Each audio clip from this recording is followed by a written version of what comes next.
ओम श्री साई नाथाय नमः।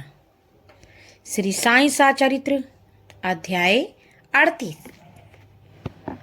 बाबा की हांडी। नाना साहेब द्वारा देव मूर्ति की उपेक्षा। नैवेद्य वितरण। छाछ का प्रसाद। प्रस्तावना। गत अध्याय में चावड़ी के समारोह का वर्णन किया गया। अब इस अध्याय में बाबा की हांडी तथा कुछ विषयों का वर्णन होना है। हे सद्गुरु साईं, तुम धन्य हो। हम तुम्हें नमन करते हैं। तुमने विश्व को सुख पहुंचाया और भक्तों का कल्याण किया। तुम उदार हृदय हो। जो भक्तगण तुम्हारे अभय चरण कमलों में अपने को समर्पित कर देते हैं, तुम उनकी सदैव रक्षा एवं उद्धार किया करते हो। भक्तों के कल्याण और परित्राण के निमित्त ही तुम अवतार लेते हो। ब्रह्मा के साँचे में शुद्ध आत्मा रूपी द्रव्य डाला गया और उसमें से ढालकर जो मूर्ति निकली, वही संतों के संत में श्री साईं बाबा हैं। साईं स्वयं ही आत्मा राम और चिर आनंद धाम है। इस जीवन के समस्त कार्यों को नश्वर जानकर उन्होंने भक्तों को निष्काम और मुक्त किया। बाबा की हांडी। मानव धर्म शास्त्र में भिन्न भिन्न युगों के लिए भिन्न भिन्न साधनों का उल्लेख किया गया है। सतयुग में तप, त्रेता में ज्ञान, द्वापर में यज्ञ और कलयुग में दान का विशेष महात्म्य है। सर्व प्रकार के दानों में अन्न दान श्रेष्ठ है। जब मध्याह्न के समय हमें भोजन प्राप्त नहीं होता, तब हम विचलित हो जाते हैं। ऐसी ही स्थिति अन्य प्राणियों की अनुभव कर जो किसी से भिक्षुक या भूखे को भोजन देता है, वही श्रेष्ठ दानी है। तैत्तिरीय उपनिषद में लिखा है कि अन्न ही ब्रह्म है और उसी से सब प्राणियों की उत्पत्ति होती है तथा उससे ही वे जीवित रहते हैं और मृत्यु के उपरांत उसी में लय भी हो जाते हैं। जब कोई अतिथि दोपहर के समय अपने घर जाता है, तो हमारा कर्तव्य हो जाता है कि हम उसका अभिनंदन कर उसे भोजन कराएं। अन्य दान जैसे धन, भूमि और वस्त्र इत्यादि देने में तो पात्रता का विचार करना पड़ता है, परंतु अन्न के लिए विशेष सोच विचार की आवश्यकता नहीं होती है। दोपहर के समय कोई भी अपने द्वार पर लाए, उसे शीघ्र भोजन कराना हमारा परम कर्तव्य है। प्रथमतः लूले, लंगड़े, अंधे तथा या रुग्ण भिखारियों को, फिर उन्हें जो हाथ पैर से स्वस्थ हैं, उन सभी के बाद अपने संबंधियों को भोजन कराना चाहिए। अन्य सभी की उपेक्षा पंगुओं को भोजन कराने का महत्व अधिक है। अन्नदान के बिना अन्य सब प्रकार के दान वैसे ही अपूर्ण हैं, जैसे कि चंद्रमा बिना तारे, पदक बिना हार और कलश बिना मंदिर, कमल रहित तालाब, भक्ति रहित भजन और सिंदूर रहित सुहागन, मधुर स्वर विहीन गायन, नमक बिना भोजन। जिस प्रकार अन्य भोजन पदार्थों में दाल उत्तम समझी जाती है, उसी प्रकार समस्त दानों में अन्न दान श्रेष्ठ है। अब देखें कि बाबा किस प्रकार भोजन तैयार कराकर उसका वितरण किया करते थे। हम पहले ही उल्लेख कर चुके हैं कि बाबा अल्पाहारी थे और वे थोड़ा बहुत कुछ भी खाते थे। वह केवल 2 ग्रहों में ही भिक्षा में उपलब्ध हो जाया करता था। परंतु जब उनके मन में सभी भक्तों को भोजन कराने की इच्छा होती थी, तो प्रारंभ से लेकर अंत तक संपूर्ण व्यवस्था वे स्वयं किया करते थे। वे किसी पर निर्भर नहीं रहते थे और ना ही किसी को इस संबंध में कष्ट ही दिया करते थे। प्रथमतः वे स्वयं बाजार जाकर सब वस्तुएं, अनाज, आटा, नमक, मिर्ची, जीरा, खोपरा और अन्य मसाले आदि वस्तुएं नगद दाम देकर खरीद लाया करते थे। यहाँ तक कि पीसने का कार्य भी वे स्वयं ही किया करते थे। मस्जिद के आंगन में ही एक भट्टी बनाकर उसमें अग्नि प्रज्वलित करके हांडी में ठीक नाप से पानी भर देते थे। हांडी 2 प्रकार की थी, एक छोटी और दूसरी बड़ी। एक में 100 और दूसरे में 500 व्यक्तियों का भोजन तैयार हो सकता था। कभी वे मीठे चावल बनाते और कभी मांस मिश्रित चावल पुलाव बनाते थे। कभी कभी दाल और मुटकुले भी बना लेते थे। पत्थर की सिल पर महीन मसाला पीसकर हांडी में डाल देते थे। भोजन रुचिकर बने इसका वे भरसक प्रयत्न किया करते थे। ज्वार के आटे को पानी में उबालकर उसमें छाछ मिलाकर आमटी बनाते और भोजन के साथ सब भक्तों को समान मात्रा में बांट देते थे। भोजन ठीक बन रहा है या नहीं, यह जानने के लिए वे अपने कफनी की बाहें ऊपर चढ़ाकर निर्भय हो उबलती हांडी में हाथ डालते देते और उसमें चारों ओर घुमाया करते थे। ऐसा करने पर भी उनके हाथ का कोई चलन का चिन्ह और न चेहरे पर कोई पीड़ा की रेखा प्रतीत होती थी। जब भोजन तैयार होता था तब वे मस्जिद से बर्तन मंगाकर मौलवियों से फातिया पढ़ने को कहते थे। फिर वे मालसापति तथा तात्या पाटिल के साथ प्रसाद का भाग पृथक रखकर शेष भोजन गरीब और अनाथ लोगों को खिलाकर उन्हें तृप्त करते थे। सचमुच वे लोग धन्य थे। कितने भाग्यशाली थे वे जिन्हें बाबा के हाथ का बना परोसा हुआ भोजन खाने को प्राप्त हुआ। यहाँ कोई यह शंका कर सकता है कि क्या वे शाकाहारी और मांसाहारी भोज्य पदार्थों का प्रसाद सभी को बांटा करते थे? इसका उत्तर बिल्कुल सीधा और सरल है। जो लोग मांसाहारी थे उन्हें हांडी में से दिया जाता था तथा शाकाहारियों को उसका स्पर्श तक न होने देते थे। न कभी उन्होंने किसी को मांसाहार का प्रोत्साहन ही दिया और न ही उसकी आंतरिक इच्छा थी कि किसी को सेवन की आदत लग जाए। यह एक अति पुरातन अनुभूत नियम है कि जब गुरुदेव प्रसाद वितरण कर रहे हों तभी यदि शिष्य उसके ग्रहण करने में संकित हो जाए तो उसका अधःपतन हो जाता है। यह अनुभव करने के लिए शिष्यगण इस नियम का किस अंश तक पालन करते हैं वे कभी कभी परीक्षा भी लिया करते थे। उदाहरणता एक एकादशी के दिन उन्होंने दादा केलकर को कुछ रुपए देकर कुछ मांस खरीद लाने को कहा। दादा केलकर पूरे कर्मकांडी थे और वे प्रायः सभी नियमों का जीवन में पालन किया करते थे। उनकी दृढ़ भावना थी कि द्रव्य, अन्न और वस्त्र इत्यादि गुरु को भेंट करना पर्याप्त नहीं है। केवल उसकी आज्ञा ही शीघ्र कार्यान्वित करने में से ही भी प्रसन्न हो जाते हैं। यही उनकी दक्षिणा है। दादा शीघ्र कपड़े पहनकर एक थैला लेकर बाजार ले जाने के लिए उद्यत हो गए। तब बाबा ने उन्हें लौटा दिया और कहा कि तुम ना जाओ, अन्य किसी को भेज दो। दादा ने अपने नौकर पांडु को इस कार्य के निमित्त भेजा। उसको जाते देखकर बाबा ने उसे भी वापस बुलाने को कहकर यह कार्यक्रम स्थगित कर दिया। ऐसे ही अन्य अवसर पर उन्होंने दादा से कहा कि देखो तो नमकीन पुलाव कैसे पका है।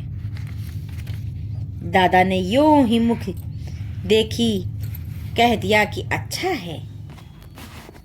तब वे कहने लगे कि तुमने ना अपनी आंखों से ही देखा और ना जीवा से स्वाद लिया, फिर तुमने यह कैसे कह दिया कि उत्तम बना है?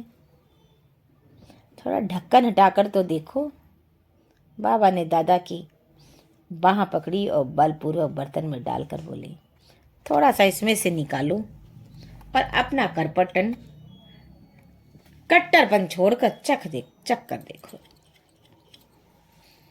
जब माँ का सच्चा प्रेम बच्चे पर उमड़ जाता है तब माँ उसे चिकोटी भरती है, परंतु उसका चिल्लाना या रोना देखकर वह उसे अपने हृदय से लगाती है। इसी प्रकार बाबा ने सात्विक मात्र प्रेम के वश में हो दादा का इस प्रकार हाथ पकड़ा। यथार्थ में कोई भी संत या गुरु कभी भी अपने कर्मकांडी शिष्य को वर्जित भोजन के लिए आग्रह करके अपकीर्ति कराना पसंद ना करेगा। इस प्रकार यह हांडी का कार्यक्रम सन 1910 तक चला और फिर स्थगित हो गया। जैसा पूर्व में लिखा जा चुका है, तिजास गुरु ने अपने कीर्तन द्वारा समस्त बंबई प्रांत में बंबई की अधिक कीर्ति फैलाई। फलतः इस प्रांत से लोगों के झुंड के लिए झुंड शिरडी के आने लगे और थोड़े ही दिनों में शिरडी पवित्र तीर्थ क्षेत्र बन गई। भक्तगण बाबा को नैवेद्य अर्पित करने के लिए नाना प्रकार के स्वादिष्ट पदार्थ लाते थे, जो इतनी अधिक मात्रा में एकत्र हो जाता था कि फकीरों और भिखारियों को संतोष पूर्वक भोजन कराने पर भी बच जाता था। नैवेद्य वितरण करने की विधि का वर्णन करने से पूर्व हम नाना साहेब चांदोरकर की उस कथा का वर्णन करेंगे जो स्थानीय देवी देवताओं और मूर्तियों के प्रति बाबा की सम्मान भावना की द्योतक है। नाना साहेब द्वारा देव मूर्ति की उपेक्षा। कुछ व्यक्ति अपनी कल्पना के अनुसार बाबा को ब्राह्मण तथा कुछ उन्हें यवन समझा करते थे, परंतु वास्तव में उनकी कोई जाति न थी। उनकी और ईश्वर की केवल एक जाति थी। कोई भी निश्चय पूर्वक यह नहीं जानता था कि वे किस कुल में जन्मे और उनके माता पिता कौन थे। फिर उन्हें हिंदू या यवन कैसे घोषित किया जा सकता है? यदि वे यवन होते तो मस्जिद में सदैव धुनी और तुलसी वृंदावन ही क्यों लगाते और शंख घंटे तथा अन्य संगीत वाद क्यों बजते देते? हिंदुओं की विविध प्रकार की पूजाओं को क्यों स्वीकार करते? यदि सचमुच यवन होते तो उनके कान क्यों छिदे होते तथा वे हिंदू मंदिरों का स्वयं जीर्णोद्धार क्यों करवाते? उन्होंने हिंदुओं की मूर्तियों तथा देवी देवताओं की जरा सी भी उपेक्षा कभी सहन न सकी। एक बार नाना साहेब चांदोरकर अपने साधु श्री बिनीवले के साथ शिरडी आए। जब वे मस्जिद में पहुंचे, बाबा वार्तालाप करते हुए अनायास से क्रोधित। तुलसीदास ने लिखा है, जाति न पूछो साधु की, पूछ लीजियो ज्ञान, मोल करो तलवार का, पड़ी सरहिंदो म्यान। जाति पाति पूछे नहीं कोई, हरि को भजे सो हरि का होई। बाबा वार्तालाप करते हुए अनायासी क्रोधित होकर कहने लगे कि तुम दीर्घ काल से मेरे सानिध्य में हो, फिर भी ऐसा आचरण क्यों करते हो? नाना साहेब प्रथमतः इन शब्दों का कुछ भी अर्थ ना समझ सके, अतः उन्होंने अपना अपराध समझाने की प्रार्थना की। प्रत्युत्तर में उन्होंने कहा कि तुम कब कोपरगांव आए और वहां से कैसे शिरडी आ पहुंचे? तब नाना साहब को अपनी भूल तुरंत ही ज्ञात हो गई। उनका नियम यह था कि शिरडी आने से पूर्व के कोपर गांव में गोदावरी के तट पर स्थित श्री दत्त का पूजन किया करते थे, परंतु रिश्तेदार के दत्त उपासक होने पर भी इस बार विलंब होने के भय से उन्होंने उनको भी दत्त मंदिर जाने से हतोत्साहित किया और वे दोनों सीधे शिरडी चले आए थे। अपना दोष स्वीकार कर उन्होंने कहा कि गोदावरी में स्नान करते समय पैर में एक बड़ा कांटा चुभ जाने के कारण अधिक कष्ट हो गया था।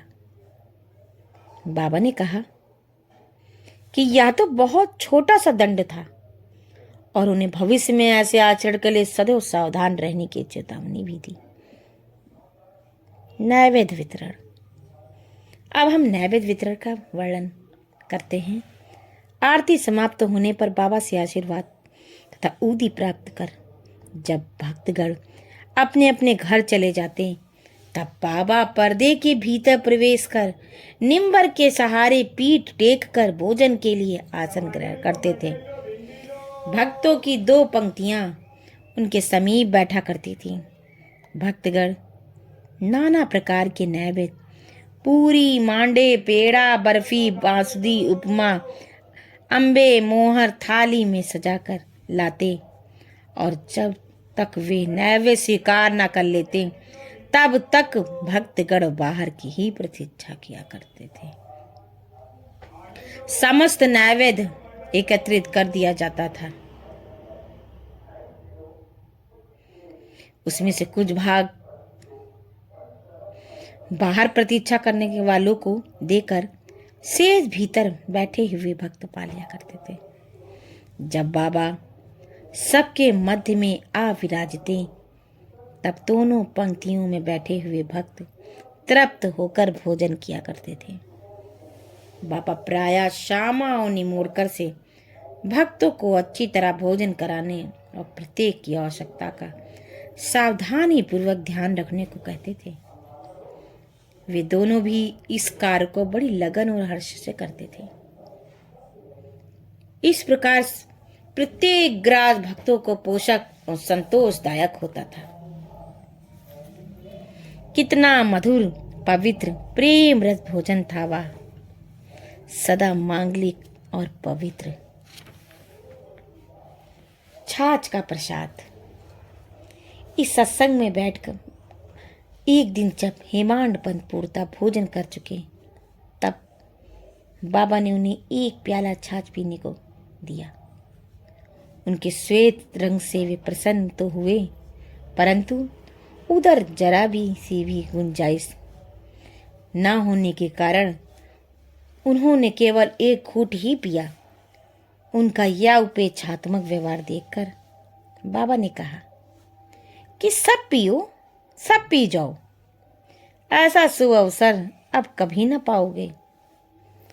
तब उन्होंने पूरी छाछ पी ली, किंतु उन्हें बाबा के सांकेतिक वचनों का मर्म शीघ्र ही विदित हो गया, क्योंकि इस घटना के थोड़े दिनों के पश्चात ही बाबा समाधिस्थ हो गए। पाठकों, हमें अवश्य ही हेमांड पंत के प्रति कृतज्ञ होना चाहिए, क्योंकि उन्होंने तो छाछ का प्याला पिया, परंतु वे हमारे लिए यथेष्ट मात्रा में श्री साईं लीला रूपी अमृत दे गए। जो मस्जिद की सीढ़ी चढ़ता है उसके कलेश मिट जाते हैं। नासिक जिले के माले गांव के एक डॉक्टर का भतीजा एक असाध्य रोग से पीड़ित था। उन्होंने काफी उपचार किया, लेकिन लाभ न हुआ। मित्र और संबंधी व बालक के माता पिता बालक को साथ लेकर शिरडी आए। उन्होंने बाबा को साष्टांग प्रणाम कर श्री चरणों में बालक को डाल दिया और बड़ी नम्रता तथा आदर पूर्वक विनती की, प्रभु हम लोगों पर दया करो, आपका संकट मोचन नाम सुनकर ही हम लोग यहाँ आए हैं। दया कर इस बालक की रक्षा कीजिए प्रभु, हमें तो केवल आपका ही भरोसा है। प्रार्थना सुनकर बाबा को दया आ गई और उन्होंने सांत्वना देकर कहा कि जो इस मस्जिद की सीढ़ी चढ़ता है उसे जीवन पर्यंत कोई दुख नहीं होता। चिंता ना करो, यह उदी लेकर इस रोग प्रभावित स्थान पर लगाओ। ईश्वर पर विश्वास रखो, यह सप्ताह के अंत में पूर्ण स्वस्थ हो जाएगा। बालक को बाबा के सामने बिठलाया गया। वे इस रोगग्रस्त स्थान पर अपना हाथ फेरते हुए दयापूर्ण दृष्टि से बालक की ओर निहारने लगे। रोगी जब प्रसन्न रहने लगा और ऊदी के लेप से बालक थोड़े ही समय में स्वस्थ हो गया। माता पिता अपने बाबा का ऋणी और कृतज्ञ मानकर बालक को शिरडी से चले गए लेकर। भाऊ का नासूर नष्ट हो गया। डॉक्टर पिल्ले बाबा के परम भक्त थे। इसी कारण बाबा उन पर अधिक स्नेह रखते थे और उन्हें सदा भाऊ कहकर पुकारते थे तथा हर समय उनसे वार्तालाप करके प्रत्येक विषय में परामर्श भी किया करते थे। उनकी सदैव यही इच्छा रहती थी कि वे बाबा के समीप ही बने रहें। एक बार डॉक्टर पिल्ले को नासूर हुआ गया। वे काका साहेब दीक्षित से बोले कि मुझे असहनीय पीड़ा हो रही है और अब मैं इस जीवन में मौत भली समझता हूँ। मुझे ज्ञात है कि इसका मुख्य कारण मेरे पूर्व जन्मों के कर्म ही हैं। जाकर बाबा से कहो कि वे मेरी यह पीड़ा अब दूर करें। मैं अपने पिछले जन्म के कर्मों को अगले 10 जन्मों में भी भोगने को तैयार हूँ। तब काका साहेब दीक्षित ने बाबा के पास जाकर उनकी प्रार्थना सुनाई। उनकी प्रार्थना सुनकर उन्हें भी दया आ गई और उन्होंने दीक्षित से कहा कि पिल्ले से जाकर कहो कि घबराने की ऐसी कोई भी बात नहीं। कर्मों का फल 10 जन्मों में क्यों भुगतना पड़ेगा? केवल 10 दिनों में ही गत जन्मों के कर्म फल समाप्त हो जाएंगे। मैं तो यहाँ तुम्हें धार्मिक और आध्यात्मिक कल्याण देने के लिए ही बैठा हूँ। प्राण त्यागने की इच्छा कदापि नहीं करनी चाहिए। जाओ, किसी की पीठ पर लाद कर उन्हें यहाँ ले आओ। मैं सदा के लिए उनको कष्टों से मुक्त कर दूंगा। तब उसी स्थिति में पिल्ले को वहां लाया गया। बाबा ने अपने दाहिने और उनके सिरहाने अपनी गादी देकर सुख से लिटाकर कहा कि इसकी मुख्य औषधि तो यह है कि पिछले जन्मों के कर्म फल को अवश्य ही भोग लेना चाहिए ताकि हमेशा के लिए छुटकारा हो जाए। हमारे कर्म ही सुख दुख के कारण होते हैं, इसलिए जैसी भी परिस्थिति आए उसी में संतोष करना चाहिए। अल्लाह ही सबको फल देने वाला है और वही सबकी रक्षा करता है। ऐसा विचार कर उनका ही स्मरण करो, वे ही तुम्हारी चिंता दूर करेंगे। तन मन धन और वचन द्वारा उनकी अनन्य शरण में जाओ, फिर देखो कि वे क्या करते हैं। डॉक्टर पिल्ले ने कहा कि नाना साहेब ने मेरे पैर में एक पट्टी बांधी है, परंतु मुझे उसमें कोई लाभ नहीं पहुंचा। बाबा ने कहा कि नाना तो मूर्ख है, वह पट्टी हटाओ नहीं तो मर जाओगे। थोड़ी देर में ही एक कौवा आएगा और वह अपनी चोंच इसमें मारेगा, तब तुम शीघ्र ही अच्छे हो जाओगे। जब यह वार्तालाप हो रही थी तभी अब्दुल, जो मस्जिद में झाड़ू लगाने तथा दिया बत्ती आदि साफ सफाई का कार्य करता था, वहां आया। जब वह दिया बत्ती व साफ सफाई कर रहा था तो अचानक ही उसका पैर डॉक्टर पिल्ले के नासूर वाले स्थान पर पड़ गया। पैर तो सूजा हुआ था ही, और फिर अब्दुल के पैर से तो दबा तो उसमें से नासूर के 7 फोड़े कीड़े बाहर निकल पड़े। कष्ट असहनीय हो गया और डॉक्टर पिल्ले चिल्ला पड़े, किंतु कुछ समय के बाद वे शांत होकर गीत गाने लगे। तब बाबा ने कहा कि देखा भाऊ, सब अच्छा हो गया। और गाना गा रहा है। गाने के बोल थे, करम कर मेरे हाल पर तू करीम, तेरा नाम रहमान और रहीम, तू ही दोनों आलम का सुल्तान है, जहां में नुमाया तेरी शान है। फना होने वाला है सब कारोबार, रहे नूर तेरा सदा आशकार, तू आशिक का हरदम मददगार है। फिर डॉक्टर पिल्ले ने पूछा कि वह कौवा कब आएगा और कब चोंच मारेगा। बाबा ने कहा कि अरे क्या तुमने कौवे को नहीं देखा? अब वह नहीं आएगा। अब्दुल, जिसे तुम्हारा पैर दबाया है, वही कौवा था। उसने चोंच मारकर नासूर को हटा दिया। अब वह फिर से क्यों आएगा? अब जाकर वाड़े में विश्राम करो, तुम शीघ्र स्वस्थ हो जाओगे। ऊदी लगाने और पानी के साथ पीने किसी औषधि या चिकित्सा से किए वे उस 10 दिनों में ही निरोग हो गए, जैसा कि बाबा ने कहा था। ऊदी के प्रभाव से रोग गायब हो गया। श्यामा के छोटे भाई बापा जी सांवली विहीर के पास रहते थे। एक बार उनकी पत्नी को गिल्टियों वाला प्लेग हो गया। उसे ज्वर हो आया और उसकी जांच में प्लेग की 2 गिल्टियां निकल आईं। बाबा जी दौड़कर श्यामा के पास आए और सहायता के लिए बाबा के पास चलने को कहा। श्यामा भयभीत हो उठी। उन्होंने सदैव की भांति बाबा के पास जाकर उन्हें नमस्कार किया और सहायता के लिए उनसे प्रार्थना की तथा भाई के घर जाने की अनुमति मांगी। बाबा ने कहा कि इतनी रात कहाँ जाओगे, केवल ऊदी ही भेज दो। बुखार और गिल्टी की चिंता क्यों करते हो? भगवान तो अपने पिता और स्वामी हैं, वह शीघ्र ही स्वस्थ हो जाएगी। अभी मत जाओ, प्रातःकाल जाना और शीघ्र ही लौट आना। श्यामा को तो उस मृत संजीवनी ऊदी पर पूर्ण विश्वास था। उसे ले जाकर उनके भाई ने थोड़ी सी ऊदी गिल्टी और माथे पर लगाई। कुछ जल में घोलकर अपनी रोगड़ी पत्नी को भी पिला दी। जैसे ही पत्नी ने उसका सेवन किया, वैसे ही पसीना प्रभावित होने लगा और ज्वर मंद हो गया और पत्नी गहरी नींद में सो गई। दूसरे दिन बाबा को अपनी पत्नी को स्वस्थ देखकर बड़ा आश्चर्य हुआ। दूसरे दिन जब श्यामा बाबा की आज्ञा प्राप्त कर वहां पहुंचे तो अपने भाई की स्त्री की चाय बनाते देखकर उन्हें भी बड़ा आश्चर्य हुआ। अपने भाई से पूछताछ करने पर उन्हें पता चला कि बाबा की ऊदी ने एक रात्रि में ही रोग को समूल नष्ट कर दिया। चाय पीकर श्यामा शिरडी लौट आए और बाबा को प्रणाम कर बोले, देवा, यह क्या नाटक है? पहले बवंडर उठाकर हमें अशांत कर देते हो, फिर हमारी शीघ्र सहायता कर सब ठीक ठाक कर देते हो। बाबा ने उत्तर दिया, तुम्हें ज्ञात होगा कि कर्म पथ अति रहस्यपूर्ण है।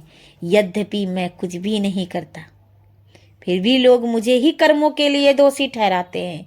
मैं तो एक दर्शक मात्र ही हूँ। केवल ईश्वर ही एक सत्ताधारी और प्रेरणा देने वाले हैं। वे ही परम दयालु हैं। मैं ना तो ईश्वर हूँ और ना मालिक, केवल उनका एक आज्ञाकारी सेवक ही हूँ और सदैव उनका स्मरण किया करता हूँ। जो निर्भिमानी होकर अपने को कृतज्ञ समझकर उन पर पूर्ण विश्वास करेगा, उनके कष्ट दूर हो जाएंगे और उसे मुक्ति की प्राप्ति होगी। इसी के साथ हमारा श्री साईं सचरित्र अध्याय 38 समाप्त होता है। अगर आपको हमारा श्री साईं सचरित्र पसंद आ रहा है तो इसको एक बार लाइक जरूर करिएगा और बाबा को ओम साई राम जरूर लिखिएगा। बाबा आपकी सभी मनोकामनाओं को पूर्ण करेंगे और आपको किसी प्रकार का दुख नहीं होने देंगे।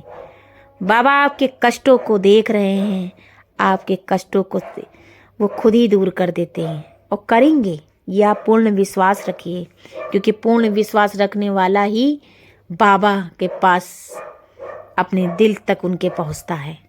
और बाबा के दिल से जुड़ना है तो बाबा की बातों को समझना होगा। साईं सचरित्र में हमें इन्हीं शिक्षाओं को सुनने को मिलती है, पढ़ने को मिलती है। बस हमको इसको महसूस करने की आवश्यकता है। साईं सचरित्र एक ऐसी पुस्तक है जिसके नाम मात्र सुनने से ही भक्तों के कष्ट कम हो जाते हैं। और ये कोई ऐसी ही बात नहीं है, ये एक साक्षात चमत्कार है। अगर आप हमारे साईं सचरित्र को सुन रहे हैं और बाबा का ध्यान लगा के साई राम दिल में बोलते जाइए, देखिए कैसे बाबा आपके चमत्कार जीवन में लाएंगे। बाबा अपने बच्चों के साथ कभी भी अहित नहीं होने देते और किसी भी प्रकार की परेशानी अपने बच्चों के पास आने नहीं देते। और अगर आ भी गई है तो आपको डरने की आवश्यकता नहीं। जिसके साथ साईं है उसे कभी भी डरने की आवश्यकता नहीं होती है। इसी के साथ मैं समाप्त करती हूँ अध्याय। ओम साई राम, ओम साई राम, ओम साई।